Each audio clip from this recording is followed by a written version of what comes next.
Get the latest Zacks research, analysis, and rankings on exchange-traded funds in Exploring ETFs. We're going to revisit the emerging market situation now with our ETF research director, Nina Mishra, who spends some time keeping an eye on that segment of the world. Actually, you're referring to what's going on with the emerging markets as mayhem.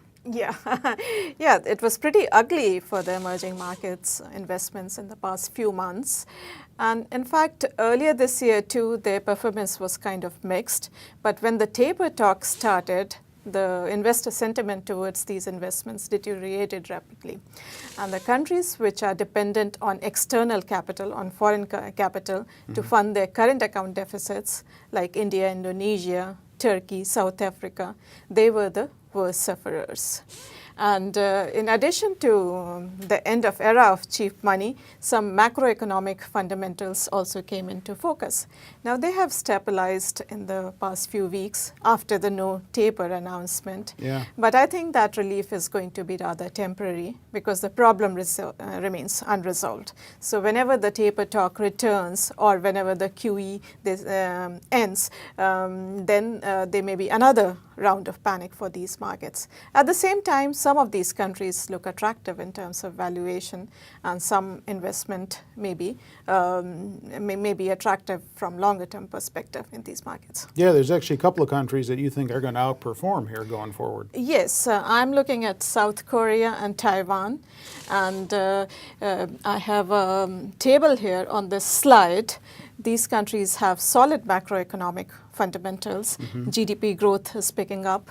Inflation remains very benign. And most importantly, both these countries have a large current account positive balance. So they are not dependent on foreign capital in any way. So the governments aren't going to be in any worry about shutting down anytime Yeah, soon, exactly. right? They are not dependent on hot money for that, for running their governments.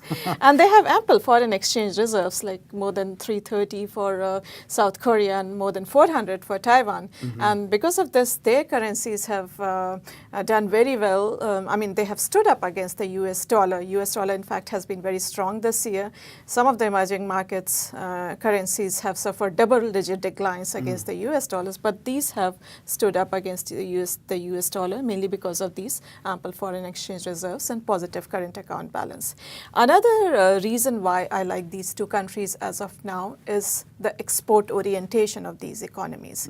Like last year and earlier this year, I preferred countries which were domestically focused because their domestic focus kind of shielded them from global economic headwinds because 60–70% of GDP was coming from domestic consumption. But now as US economy is recovering slowly but steadily, Europe is also recovering and China seems to be bottoming out. The export-oriented countries may do better than domestically focused countries. Do you have something that compares? Yes, I have a 6-month comparative chart on this slide, which compares the performance of South Korea and Taiwan ETFs with the broader emerging market, which is EEM, and the two worst sufferers, Indonesia, EIDO, and EPI, the India ETF. As we can see that these have done very well against the broader emerging markets and their other Asian counterparts, and I expect this trend to continue going forward. And you have a couple of ETF examples, one for each, right? Yes. So my first example is iShares South Korea ETF. The ticker is EWY. It is the most popular ETF tracking South Korea. Has about 3.9 billion in asset, very large trading volume as well. It holds about 108 stocks, but it is pretty top heavy with almost a quarter of asset base invested in Samsung. So kind of company specific risk is there with this ETF. As long as Samsung continues to do well, this ETF will be fine. Right. Charges 62 basis points in expenses per year.